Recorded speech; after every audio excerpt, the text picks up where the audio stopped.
მოგესალმებით. მე არ ვიცი მოგივიდათ თუ არა უკვე გაზრდილი გადასახადი. მე მომივიდა და გადავიხადი, აგერ ორი ქვით არის შარშანდელი ამ დროის, დაახლოებით იგივე ხარჯვით და ახალი იგივე ხარჯვით. 83 ლარი იყო შარშანდა, 103 ლარია ეხლა. სხვაობა არის 20 ლარი. ხო გვაინტერესებს ეს 20 ლარი რა არის?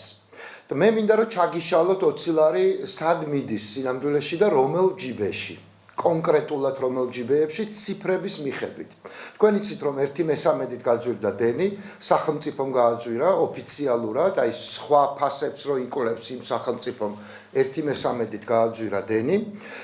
მაშინ როცა საერთაშორისო ფასი დენის არ გაზრდილა. მოდით დავიწყოთ და ჩავშალოთ 20 ლარი. სად წავიდა 4 ლარი? შიდა მაინინგში წავიდა 20 ლარი. ეგ არის ეგრეთ წოდებული საწარმოები, რომელიც ორია საქართველოში, მსხვილი ეს არის ქუთაისის და თბილისის საწარმოები და ორივე არის ბიძინა ივანიშვილის, მასთან დაკავშირებული საწარმოებია და ეს საწარმოები რომ იცოდეთ, არ იხდის არაფერს საერთოდ. არ იხდის DGG, არცეთ გადასახადს, არ იხდის DGG-ს, არ იხდის მოგების გადასახადს, არ იხდის ქონების გადასახადს. არ ასაქმებს პრაქტიკულად არავის, ძალიან ცოტა ადამიანს ასაქმებს. არ ქმნის დოვლაც, ბიძინა ივანიშვილი წერს ფულს და მერე ლექავს უცხოეთის ანგარიშებზე. აი ამაში ჩვენ ვიხდით აი ამ 20 ლარიდან მე პირადად და თქვენ შეგიძლიათ დათვალოთ თქვენ ნაწილში 4 ლარი მივეცი ბიძინა ივანიშვილის გამდიდრებას. შემდეგი იგივენაირად ხდება დენის გადადინება აფხაზეთში. ნაცვლად 40%-ისა, რომელიც უნდა მიდიოდეს ენგურჰესიდან, მიდის 90% ენგურჰესიდან. ხო, უზარმაზარი სხვაობაა. სად მიდის ეს ფული? ეს ფული მიდის იმიტომ, რომ აფხაზებმა არ გადაიხადონ არც ერთი თეთრი ელექტროენერგიაში, განსხვავებით ჩვენგან, ვინც 20 თეთრს ვიხდით, არაფერს არ ვერჩი აფხაზ ხალხს, მაგრამ მე ჩემი ხალხის გულის ტკივილი მაქვს და არა პირადი, არამედ ხალხის გულის ტკივილი. 4 ლარი მიდის აქ. 4 ლარი, ნამეტი 4 ლარი. აი სხვაობა, რომელიც ხელშეკრულების ზემოდან მიდის აფხაზეთში, ხელშეკრულების დარღვევით, არის 4 ლარი. აი ამ 20 ლარიდან. რატომ მარტო ხალხს კი არ მიეწოდება? მიეწოდებათ აფხაზ კრიმინალებს, რომლებიც ზუსტად იგივე შვებიან, ოღონდ ბიძინა ივანიშვილთან ერთად, იქაც ფულს აკეთებს ბიძინა, ანუ ეგრეთ წოდებულ მაინინგს. ანუ აი რაღაცა ბიტკოინებს, რომელიც არაფერში არ აისახება, გარდა ბიძინა ივანიშვილის პირადი შემოსავლისა. ეს კიდე ერთი 4 ლარი, ანუ 20-დან უკვე ჯამში გვაქვს 8 ლარი. ნარმანიამ, როდესაც ეს ქსელის ელექტროტარიფის გაძვირება შემოიტანა, თქვა რომ 5-დან 7 ლარამდე ინვესტიცია დაჭირდებოდა, აი ამ ჩემი 20 ლარიდან რა ჩავთვალოთ, 5-დან 7 ლარამდე გამოდიოდა ქსელის რეაბილიტაციის ინვესტიცია, იმიტომ რომ მოხმარება გაიზარდაო. რაში გაიზარდა საქართველოში ელექტროენერგიის მოხმარება? ახალ საწარმოებში, რა თქმა უნდა არა, იმიტომ რომ არაფერი არ გახსნილა. აბა რაში?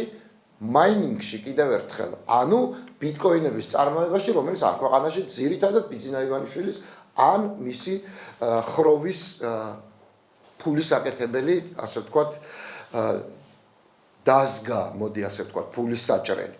აი ეს 5-7 ლარი, რომელიც ჩემი 20 ლარიდან გავიდა ტარიფის, ახალი ტარიფის წარდგენის გამო, ეს 5-7 ლარიც არის ბიტკოინების, ანუ ბიძინა ივანიშვილის. ესეც თქვენი ჯამში 15 ლარი ჩემი ზედმეტად დახარჯული 20 ლარიდან და თქვენი ზედმეტად დახარჯული 20 ლარიდან. და ბოლოს აი ეს ყველაფერი, ეს ხარჯვა რომ მიმდინარეობს გამალებული და გადამეტებული და არაფერი ამქიდან ჩვენ ხეირი არ აგვაქვს ჩვენი ელექტროენერგიის გაძვირების გარდა, ორ რამეს უზრუნველყოფს. ერთი მთავარი პრობლემა ის არის, რომ ენერგო დეფიციტი გვექმნება, ანუ ჩვენი ენერგო უსაფრთხოება პრობლემური ხდება და ამით ვეჯაჭვებით კიდევ უფრო მეტად რუსეთს, და ეს ალბათ გვესმის რაც არის, მაგრამ ამის გარდა სეზონებზე, სადაც ექსპორტიორი ვართ, ანუ ვყიდით ელექტროენერგიას, ამის შესაძლებლობა აღარ გვაქვს და შესაბამისად ვყარგავთ უამრავ ფულს.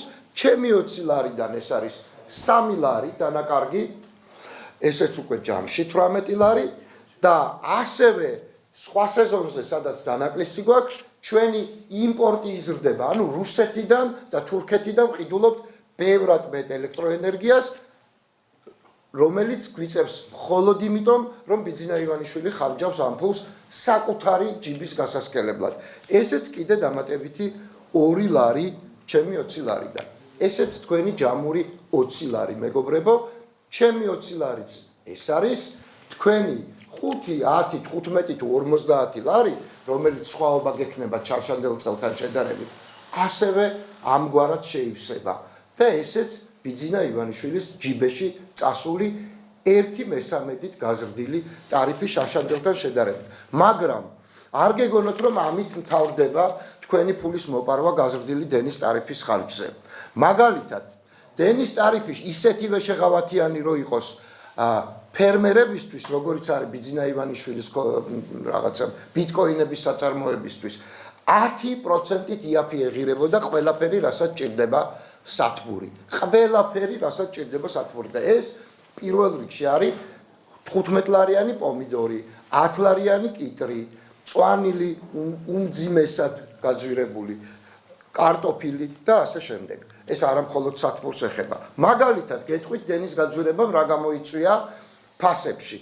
პური გაძვირდა 5-დან 10%-მდე, ეს არის 30-დან 40%. თითო პურში დაახლოებით 30 თეთრი არის ბიძინა ივანიშვილის. კვერცხი გაძვირდა 6%-მდე, ყბადაღებული კვერცხი. 50 თეთრს თუ ავიღებ თითო კვერცხის ფას, სადღაც 3-4 თეთრი ამ ერთ კვერცხში არის ბიძინა ივანიშვილის. 7-დან 12%-მდე ელექტროენერგიის ფასი შედის მაგალითად რძეში 1 ლიტრში. 5 ლარიდან თუ ავიღებთ და გაძვირებაზე გადავამრავლებთ, გამოდის რომ სადღაც 50 თეთრის მე-13 არის ბიძინა ივანიშვილის. ანუ 15 თეთრი 1 ლიტრ რძეში არის ბიძინა ივანიშვილის. ყველი 20 ლარიანი დაახლოებით იგივე 7% ლარი და 40 ელექტროენერგია ხო 1/13-ით გაძვირდა. ანუ ლარი და 40-ის მე-13 რამდენი გამოდის? სადღაც 50 თეთრამდე 1 კილოგრამ ყველში არის ბიძინა ივანიშვილის. ასე შემიძლია გითხრათ, რამდენი თეთრი არის თითო ზოგჯერ ლარამდეადის, მაგალითად ხორცის შემთხვევაში, თითო პროდუქტში ბიძინა ივანიშვილის. ბიძინა ივანიშვილის საწარმოებს ვინახავთ ჩვენი ჯიბიდან, მეგობრებო. არ გეგონოთ, რომ კორუფცია არის მარტო ფულის კეთება ატკატებით ტენდერებზე. არა. ეს არის ბიძინა ივანიშვილის დაფინანსება. აი ეს არის კაცი, რომელსაც ვეძახით ქველმოქმედს, სინამდვილეში ჩვენ ვართ იძულებითი ქველმოქმედების რეჟიმში და ვაფინანსებთ მის მიერ ფულის კეთებას უზარმაზარი ოდენობით.